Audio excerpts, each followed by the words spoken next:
Yon. Ito na nga guys, sa pinaka-inihintay nating unang vlog. Siyempre, kasama natin. Please welcome, Lar Michael Zamora. Location pala natin ngayon mga buddy, sa Camp Sandugo, sa Mateo Rizal, taas ng Banyuay. Tanong-tanong na lang tayo doon kung sakaling gusto nyo pumunta. Bahala kayo sa buhay nyo. Yan guys, tamang stroll muna tayo ngayon. Nandito na tayo sa Dream Homes Village Subdivision. Hey.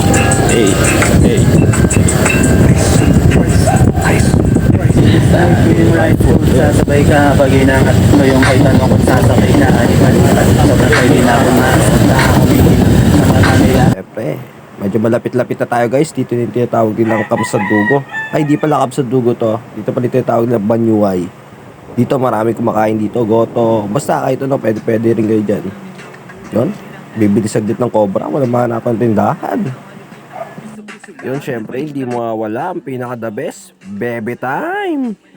Pwede dyan, mga buddy. Pabiling cobra, ate. Pabili po. Magkano po cobra? Syempre, hindi mawawala, cobra. Pampalakas. Pampalakas ng tibok ng puso sa crush mo. Medyo malapit-lapit na nga tayo, guys. Kaso, putol na daw yung kalsada. Kaya, hanggang dito na lang yung motor. Parking na lang muna natin yung motor. Ayun guys, ganyan kahirap yung daanan. Yun guys, malapit si Meme sa akin, no? Hello, Me. Shoutout sa'yo, Me. Shoutout sa kanya. Malapit na tayo guys. Onting lakad na lang to. Sheesh!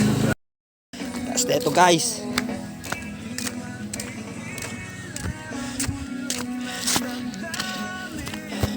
Ito talaga yung pinakamalupit. Tamang lakad. Kuya, tamang jogging. Tamang jogging. Ipo mo ako natin, kuya. Naka-gold chain pa yan. Konting lakad na lang. Hey, that girl.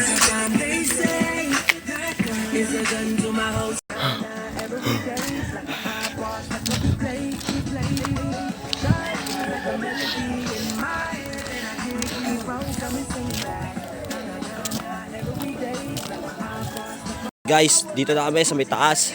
Medyo malapit na. Marami rin nagbabike dito. Ayun, makikita nyo. Bikes Dreams. Nakabaliktad yan, kayo na bahala magbasa. And guys, nandito na kami. Kita mo nyo ba yan? Location nito guys, Camp Sandugo. Yun nga lang, nagsara na yung Camp Sandugo. Sheesh!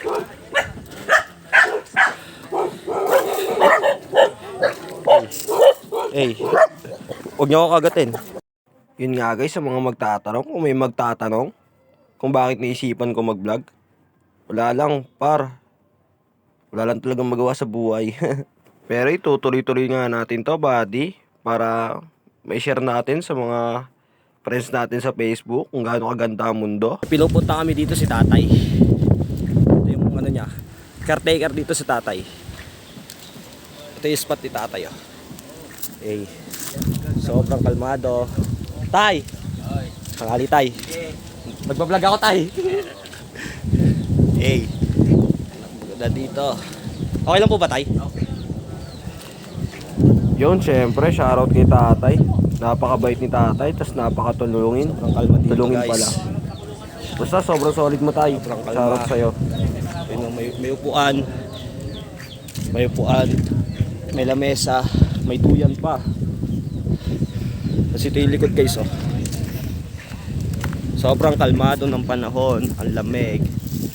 Hey. Sheesh. Siyempre, FT muna tayo. Medyo napagod at nagutom.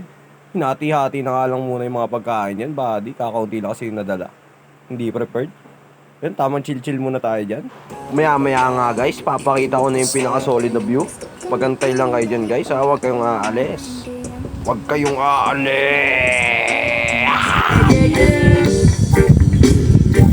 Who's got the herb when I'm dry? I wanna get so high. Who's got the herb when I'm dry? Mag-exercise bell para mag-reflect. Candy, candy, candy. been away the business. Ben, controlling when I'm getting high. Yo mga pre, time check. 4:50 p.m. It's gang time. Yun, syempre, shoutout sa mga tumulong. Shoutout kay tatay, shoutout kay kuya. Nakita na naman yung pinakamagandang kalikasan. Enjoy lang natin kung anong meron sa mundo. Matuto tayo makontento. At huwag tayo manapak ng kahit anong tao. Kung ano mang narating mo sa buhay, chill mo lang. Maging low-key ka lang. Ganun lang dapat. Syempre, always pray kay God. Na hindi tayo pinabayaan. Yun lang guys. Maraming salamat po. Kalakipang tamis ng kahapon, mga gabing di namamalayang oras ay lumilipad, mga sandaling lumalayag kung saan man tayo mapadpad. Bawat